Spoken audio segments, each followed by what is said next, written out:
Hey everyone, today I'm going to be taking you through this knitting project tracker that I made because I was looking for a knitting project tracker. I couldn't really find anything I loved, so I just decided to make one.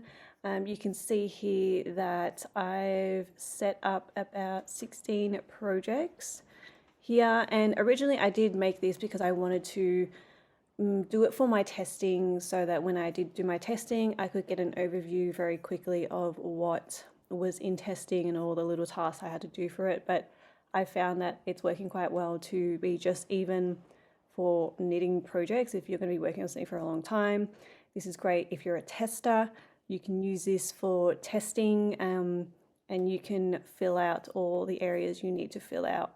So I'm going to get started in this and show you guys what we're going to be going through. So when you get this, you're going to have this tracker here, as you can see. You also get instructions and stuff down the bottom here, but I just removed them now just so it wasn't cluttered down here. But the main things you'll be focused on is this project tracker and this customize images tab here. So a lot of this tracker is automated. There are sections that are color coded, and what that basically means is that all of these sections here that are white, you can fill in and edit and do stuff to. All the sections that are colored, you won't have to. So I'm going to take you through that as well and show you how to use this. So having said that about the color coded, up here it's the heading. You can change it to anything you want. So for example, if you don't want to use this for knitting, maybe you do crochet, you can just change this to crochet projects tracker or whatever it is you prefer. I know my husband said he really liked it and he would probably use it for his like woodworking or, you know, things in the garage stuff. That's as much as I know about woodworking and garage stuff. So you can use this for anything really. I've just called it a knitting one because I've set up images here for knitting. On the topic of that, I will go over here down to this tab in customize images. So here I'm going to zoom out so we can get a better look. You can see that I've set up all of these images here that you can use, that you'll get as part of the tracker. Essentially what it is that you will be able to change all of these here and customize it how you want, and it will change here, which again I will show you and get into that in more detail for you. So we're going to begin here. Up here in this section up here, you won't really have to do much. That whole section is automated other than that heading that I showed you. So you won't really need to do much. You can see it has 1, 2, 3, 4, up to 16, which corresponds to each one of these down here up to 16. So when you change things within here, it'll automatically change up here. Over here on the timeline, you will see that it can scroll across. And the only thing here that you will need to change is just the date, when you want the start date to be in this column here. So for me, I've just done it on the 15th here because today's the 20-something of July. So if I wanted to, I will probably make it, I'll leave it on the 15th, but you can, like, let's say the 16th. That was a bad example. Let's go like 22nd. You can see it moves over and it'll always show you when today is. But I'm going to go back to the 15th just so that you can see when the timeline starts filling in, you can see how it sort of overlaps. So I'm going to get started here. Basically, when you get a project on the side here, you can see little arrows here that are all grouped up. You can fill in your main project here. I'm going to click on this here and show you what is within here. So basically here you can write down whatever your main project is. I'm going to go ahead and say I have a long cardigan I'm knitting, which I actually am, and I've got it in testing, and this is actually a test for me.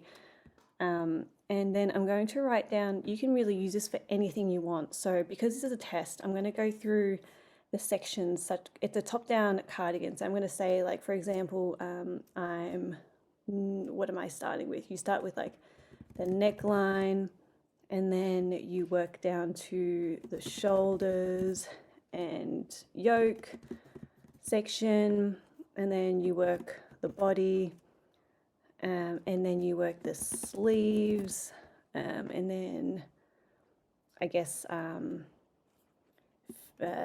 maybe seaming, if anyone seams at all, blocking. And then here, task 7, 8, honestly, I'm just going to say that blocking is the end of it and just delete those 2 tasks because I don't really need those tasks. So over here, even though these are colored, these are the ones you are going to be ticking. So if you click on this here, on this check here, I'm clicking on it, it won't actually tick because it's got a formula in it. What you want to do is you want to go through and tick along these here. And I'll show you that again in more detail. But what I'm going to do is go over here and fill in the dates. So for example, I'm just going to uncheck these. Let's say I started my test on the 16th here, and then I am going, so I started working the neckline, and let's say that took about 2 days. I'm just going to fill this in really with fake stuff. So the shoulders and yoke, I started the next day, and that took like a while. Body, because it's a long cardigan, let's say I started the same day as I finished the yoke, and I continued on.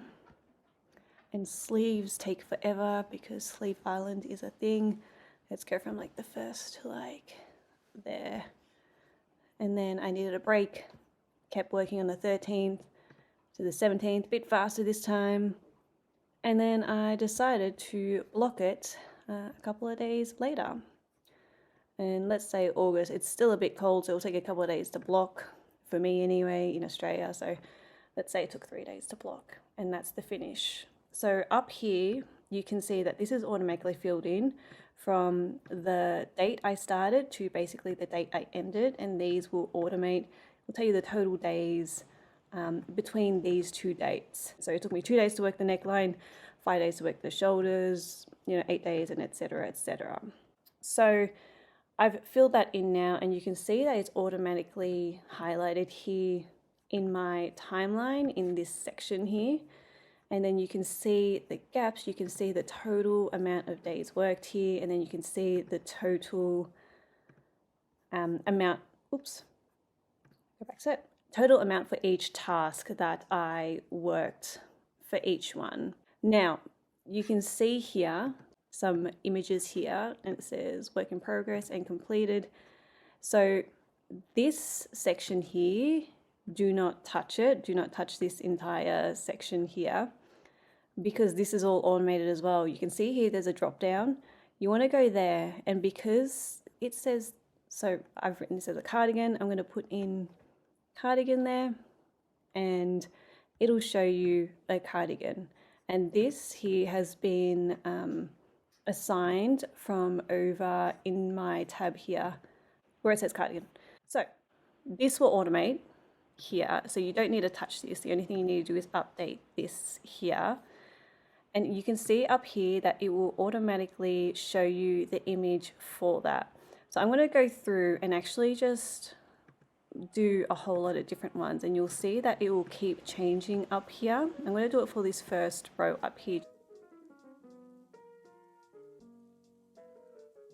So you can see now that these have all updated depending on what I've assigned in these categories in this tab.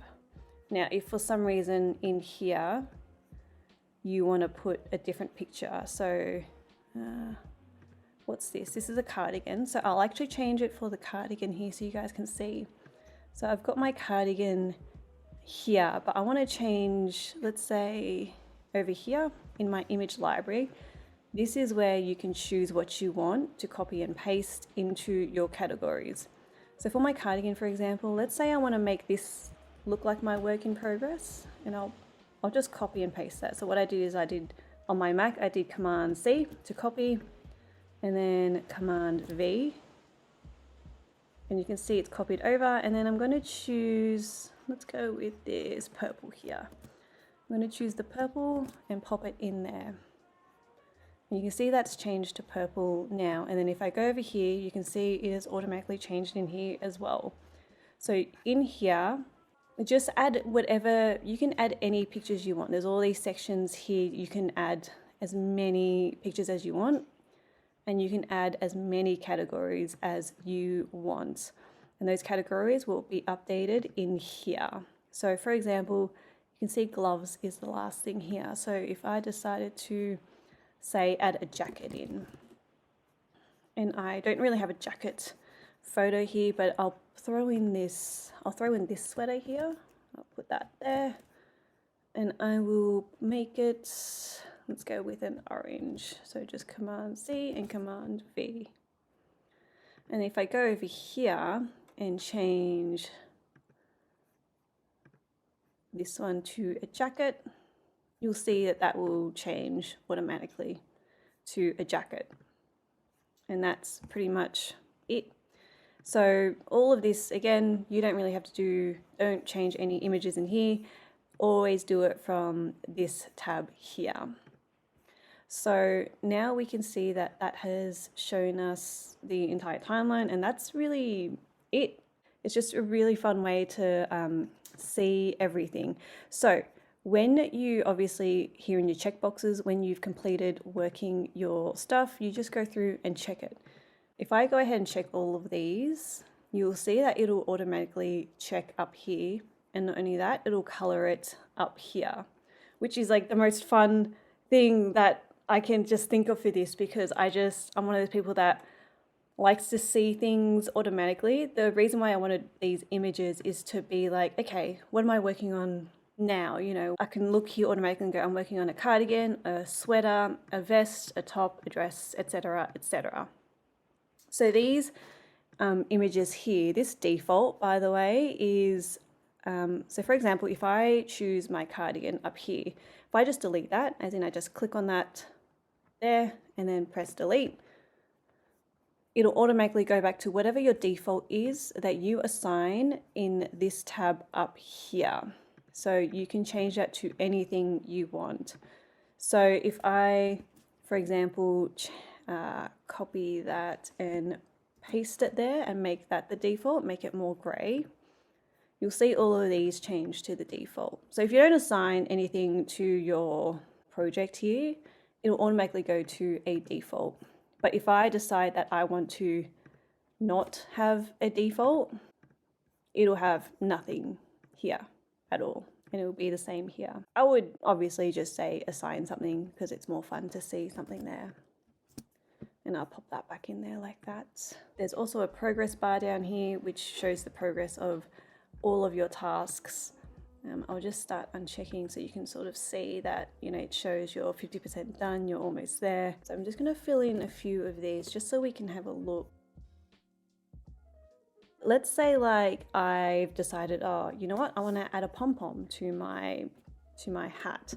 So I'll write in pom-pom here. You can see it'll uncheck automatically, tell you it's not completed, and you're still only 50% done. The other thing as well is that I'll actually add in dates here before we continue on.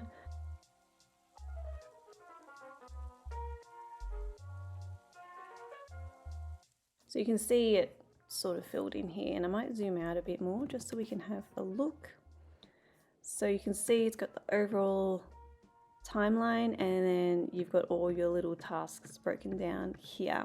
So the other thing as well that I remembered is that these here, if you don't like for some reason number 1, 2, 3, I don't know, maybe you like it, there's like A, B, C or whatever, it'll change up here for you as well. So you can go ahead and change these main numbers if you prefer A, B, C, D, whatever. And you can also change these numbers in here if you prefer something else, like maybe you want to do like 1A, 1B, 1, I don't know, something like that. But I think for now this is like totally fine as well. But yeah, that's really what it is. I hope that really helps you if you were struggling with it. I know it can be kind of overwhelming to get in there and see it and be like, oh, what's going on here? So yeah, if you guys have any questions or anything or any comments, just let me know in the comments. And I hope you enjoyed this video. I hope it helped you with this, and I will see you guys next time.